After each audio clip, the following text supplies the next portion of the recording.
Welcome to ACG's Middle Market Growth Podcast. I'm Carolyn Vallejo. AI-fueled white-collar layoffs everywhere from Goldman Sachs to Meta created headlines and spooked workers this year, but many middle-market investors and businesses are still unsure about how AI will impact their talent strategy, their investment theses, or their own jobs. Joining us today to share how he sees AI driving change in the middle market is Stephen Murray, founder and president of GrowFast Advisory. Stephen, it's great to have you on the podcast. Thanks, Carolyn. Great to be here. First, let's get to know you a little bit. Can you tell us about your work at GrowFast Advisory? Yeah, actually, I'll start off with a little story which created where I am today, and that is with my grandfather who did the turnaround of Cedar Point. And it just fascinated me because the issues he had to deal with are the same exact issues today, which is, a little fun fact, how it changes, is the original roller coaster he built was 78 feet tall. The roller coaster now, the latest one, is 420 feet tall and uses magnets to run on. And the complexity, the people, the engineers, the technology that needed to be put in, and they used a external company to do that. It's the people that he kept coming back to. You can have the technology, and like today, you can have the AI. It's a tool. It can help your productivity. But if you don't have the team, if you don't have the people, then it's never going to work. And so that just brought it forward. The financials, obviously, he did the turnaround. Now it's one of the best known parks and very successful. So those three things really just started my career getting interested. You spend 80% of your time at work, so you should enjoy what you're doing and where you're going. So that really evolved me into today, and GrowFast is looking at that very fast evolutionary change that AI is bringing to all businesses, but the middle market especially is impacted. So we have a team now that helps businesses with the integration of AI into the organization. Well, you mentioned the importance of people, and we're certainly going to want to speak about that today, but before we get to that, just for a bit of fun, could you tell us if you could learn any new skill this year, what would it be? It would be this ability to continue to transfer this value to like a day two. So what does that mean? The skills is you have to every day keep up with what's happening in the world of AI. So the skills that I'm developing, I basically study that every single day, because what happened 3 months ago is not where it is today, and it won't be where it is 6 months from now. So keeping up on those skills is critical. Absolutely.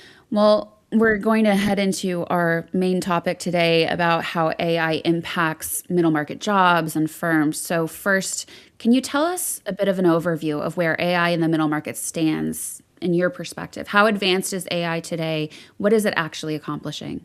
What I'm seeing the pattern to be is when AI started to ramp up, pretty significantly last summer and then through the fall, is that a lot of middle market companies rushed to put it in.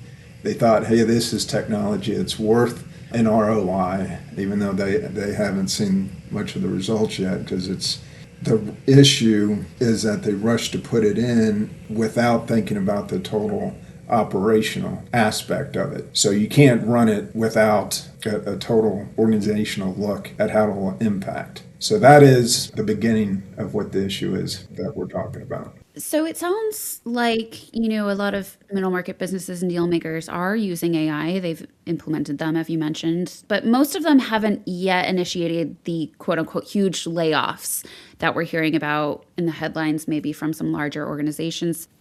AI may not be translating into value the way that some businesses are hoping. Can you tell me a little bit about why that is? Yes, well, on the layoff piece, it gets back to the fact that AI focuses on skills and not total jobs. So not all jobs are going to be impacted the same.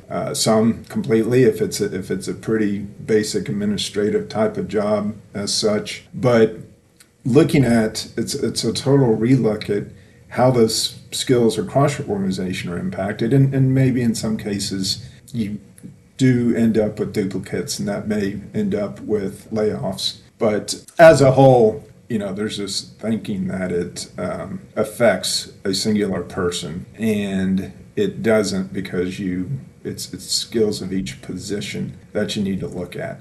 Tell me a little bit about the common areas where there are AI value leaks in a company or in a deal. Really the leaks are in the governance.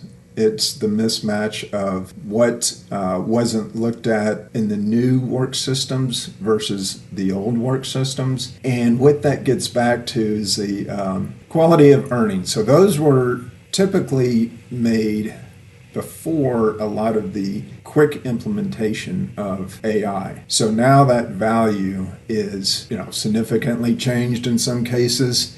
And so the leak is the power of the deal, and the valuation of the company is not what it used to be. And that's when you get to the end, that's where you're going to lose a lot of the value that you thought you had, is around that governance. It's around the people that you have who know that knowledge.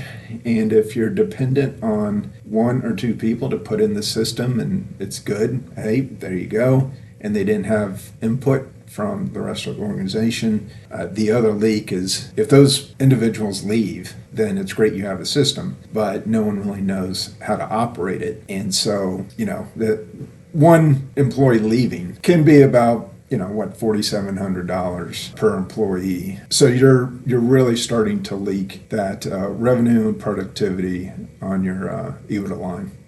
So the risk may not be in AI technology inherently, but in the transition to AI. What does a well-managed, really effective transition to AI look like?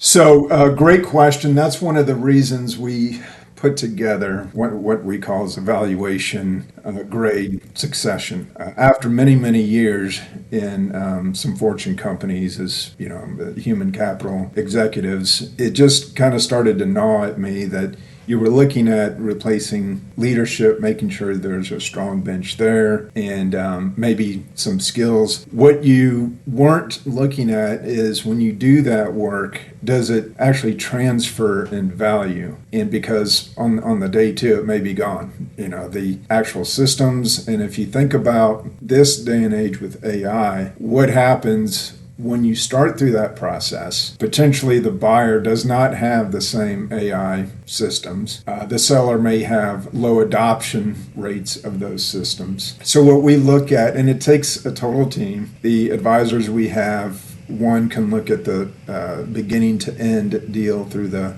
financials and the fintech and cleaning those up much quicker and put in a clean system, repeatable system that can be used. Work systems, we have an advisor who looks at all the work systems before in the company and then what needs to be transferred and what's the most ideal system to use. And maybe you don't need one. I mean, we're here to kind of look at what you already have, and some people are good to go. They don't need to mess with it. Selling your company and your story of selling your company is become critical, because now with that technology, everyone has access to it, or more and more. So what makes you different? And so we help to come in and create that story about how your company is differentiated to others. So, and even in leadership, we have advisors who look at the new skills that senior leaders and leadership may need to get through this change management. So there's a lot of different paths to look at to get through, and we're pretty excited because now you can be on a sell side, you can be on a buy side. It's affecting you from the very beginning to starting that day two and looking at all those systems that must transfer. You may notice a bit of a facelift here at ACG's Middle Market Growth podcast, and that's not the only change. Middlemarketgrowth.org is now ACG Insights. Access all of your M&A insights and analysis, including ACG the magazine, videos, and of course the podcast at acginsights.org. New ACG branding, same great news and thought leadership from the world of middle market M&A. Now, here's the question that so many listeners are, really paying attention to now. When a firm effectively transitions to and is implementing AI, how does that impact workers and future hiring?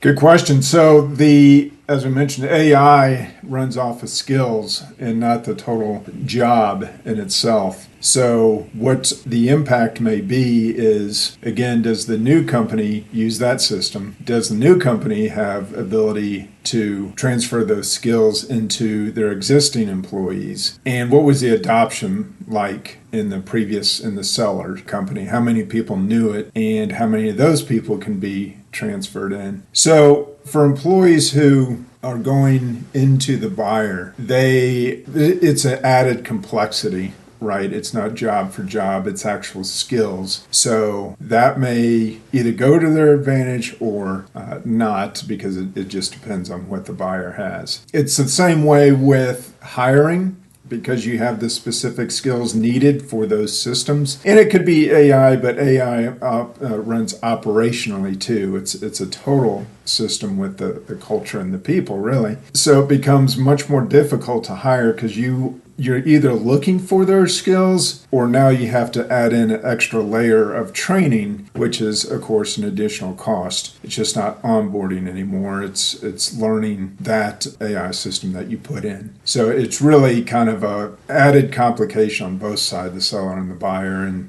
trying to hire the right people.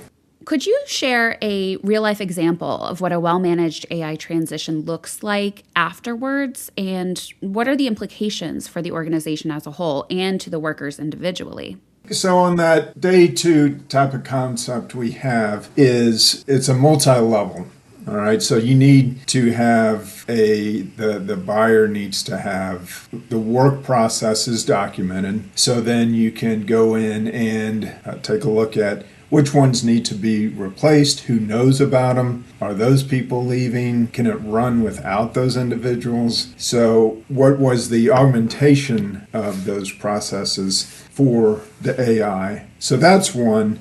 Number two is just the fintech side is the numbers and the systems that you have, and how you're measuring, where you're getting those numbers from. Are they clean? Are they accurate? And again, AI helps with that. So that's a second part. A third is it's a change for leadership in terms of how they manage what their leadership skills are, because it's a more of an ecosystem now. And so it takes knowledge of the actual AI, takes knowledge of the type of teams that are coming across that needs to run in that environment. And that's really acute in a middle market company, because, if you try to put it in yourself, like we had mentioned, 33% of systems are going to work, 67% externally will work much better. So did you lose those people in the transition? And so a well-managed transition is strong change management, strong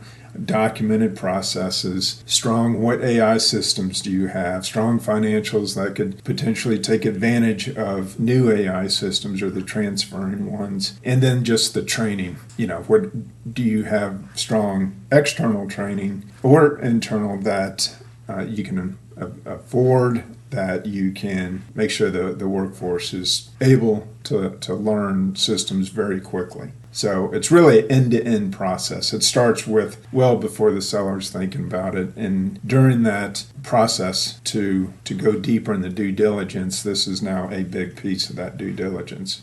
We always like to provide some actionable insights to our listeners. So what actionable advice would you give to someone who wants to incorporate AI into their firm in a meaningful way? Well, what we've done to try to get our hands around this is first off, on our app and website, GrowFastAdvisory.com, we do have a risk assessment that's free, and it has all these newer components to take a look at. So it goes in much kind of deeper dive than your usual due diligence. So that gives you a really fast risk, red, yellow, green, where you are in each area. But also as a takeaway, I think number one, when you go back, are your work processes documented and top to bottom? And how are they documented? And do you already have potential AI systems around those? And number two, who knows about that? Is it just one individual, maybe two individuals who know how those systems are working? Number three, based on those, systems, how many people have been trained in the adoption? If that's very low, then you need to think about the cost factor there of what is it going to be worth, increasing the amount of that AI, increasing the amount of change management you'll need with kind of a new overall team structure, and that's really what you get at, because now you have to look at the skills process. So it's pretty, the good news is vast majority of the time you don't have to do anything, and it's not worth the type of, technological changes if it's working for you. If you're declining in value, obviously you've already seen that, and that margin's going to be much greater to get that ROI back up to even where you were. And then take a look at to go beyond and actually create value. Again, you're getting the valuation of your company to start off, but then, a lot of that was not at the time where you needed additional processes. So I think those are a couple of things. We can do it really quickly for you guys. Then we have assessments after that go much deeper. So, we have a diverse team, which is the whole point of why we were created, so that you can hit multiple levels all at the same time and not depend on just one, let's say, AI consultant coming in. Those are the couple of takeaways. And to close us out, for the PE investors and M&A advisors listening here, what should they be looking for right now that their current due diligence process may not be surfacing? I think they need to be asking the question of what AI programs do you have in place? How many people are using it? What's the training cost? What's the adoption? And how fast is that going to increase the value or show risk? And, the ones that I've spoken to that's the deeper, faster question to regaining or increasing value. And so those, couple of questions are really critical, because they can stop the value of the actual deal. So that's what I would recommend, because it hits the organization in total. It's just not, hey, we put in this one program, great, good to go. That's not the question. The question is how much has it been adopted into the organization, because that'll change the value fairly significantly. All right, Stephen Murray from GrowFast Advisory, thank you so much for joining the podcast. Yes, thank you. Take care.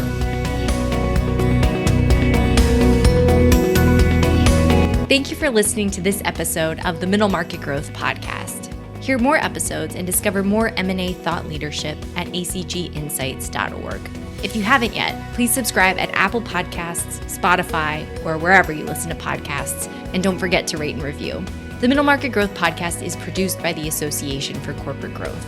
Learn more about us and discover new opportunities to network with middle market deal makers at acg.org.